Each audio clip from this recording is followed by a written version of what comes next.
GFIEMS TV.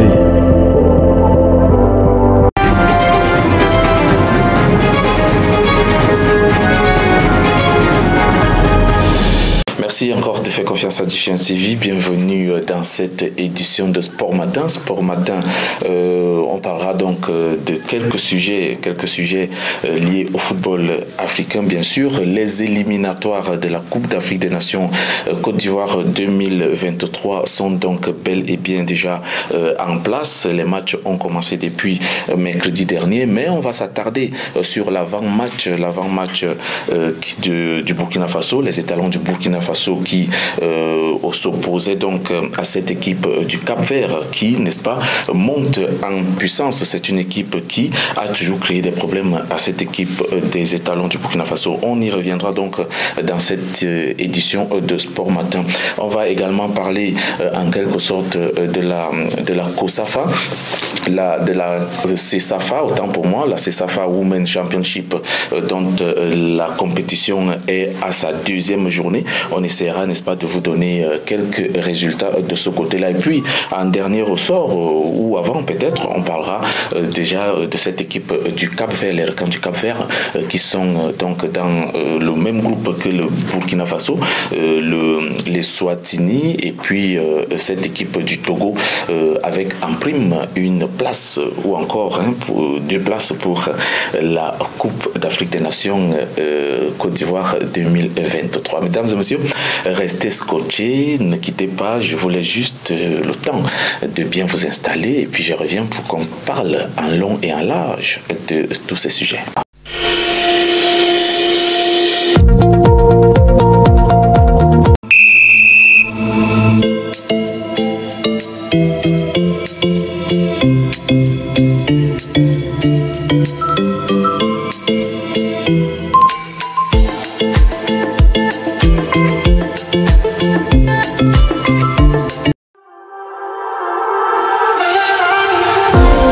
GFIEMS TV.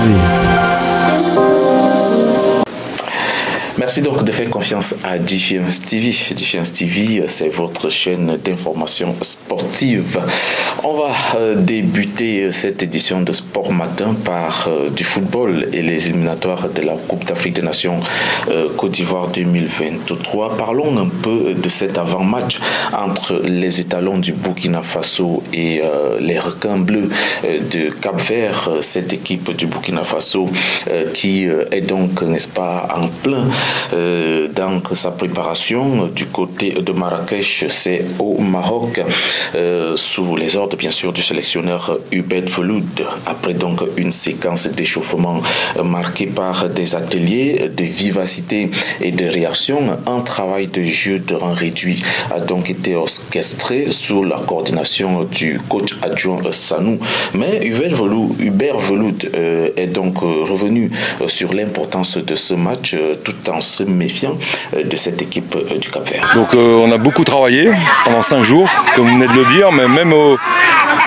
au niveau volume de travail, au niveau aussi des qualités des séances, dans les jeux, tout ce qui était la partie tactique aussi, les joueurs ont répondu présent, ont bien assimilé, j'espère, le système. Même si c'est une première fois, il va falloir vraiment être prêt pour entamer le match demain, pour être bien dans notre système, dans ce qu'on a travaillé. Comme c'est la première fois, peut-être le début de match sera peut-être un peu difficile, mais il faut vite qu'on s'adapte par rapport à ce système lequel on a travaillé cette semaine.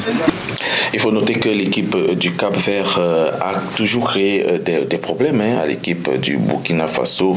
C'est une équipe qui a quand même été battue difficilement par les étalons lors de la Coupe d'Afrique des Nations Cameroun 2022. C'était 1-0. Elle s'est qualifiée pour le deuxième tour de cette Coupe d'Afrique des Nations après sa sortie face au Sénégal, il faut aussi quand même tenir compte du fait que l'équipe du Burkina Faso, affiche une ambiance parfaite, une ambiance marquée par une union de communion dans les rangs des étalons, comme le témoignent les images. Et puis, on a remarqué que les joueurs avaient laissé derrière eux les lourds, n'est-ce pas, les lourds souvenirs de la défaite des demi-finales de la dernière Coupe d'Afrique des Nations face au Cameroun. Écoutons quelques réactions. D'abord, celle de Geoffrey Bazé.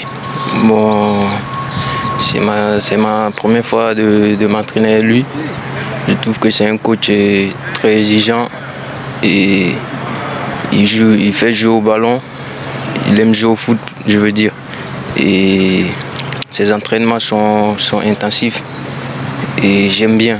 Bon, vu que c'est sa première fois de prendre les étalons, et il a dit qu'il voulait gagner ce match à tout prix. C'est un match très important pour la nation.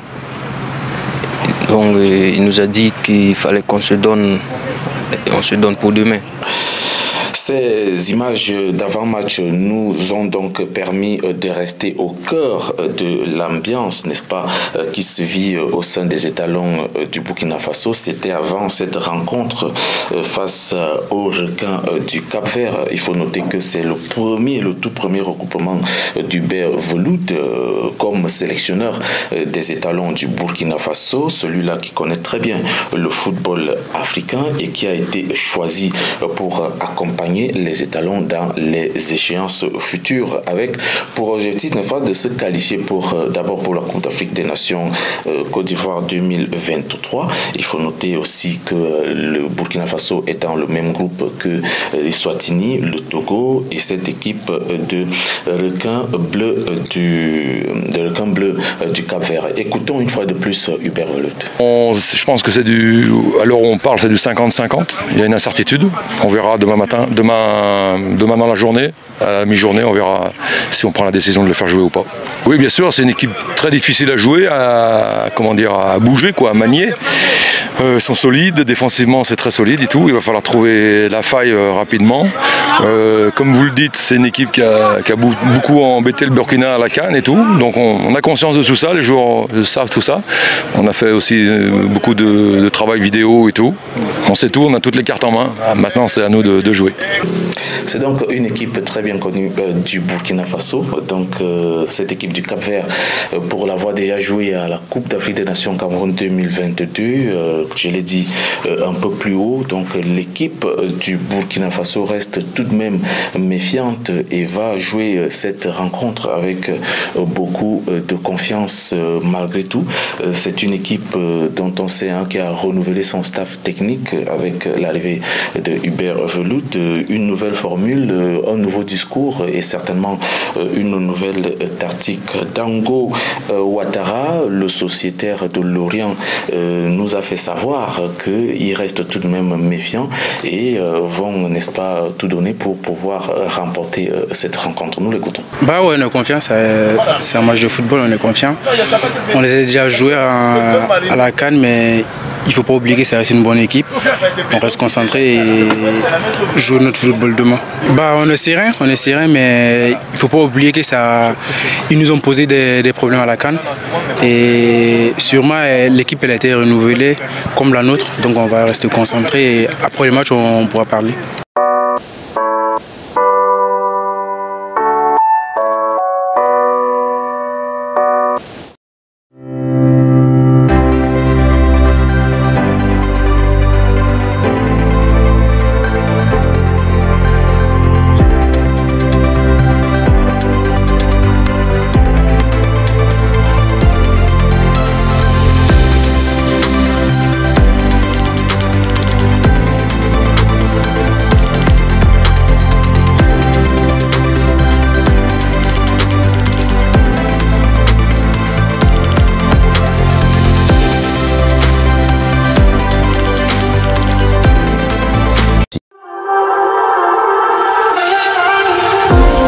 GFM TV.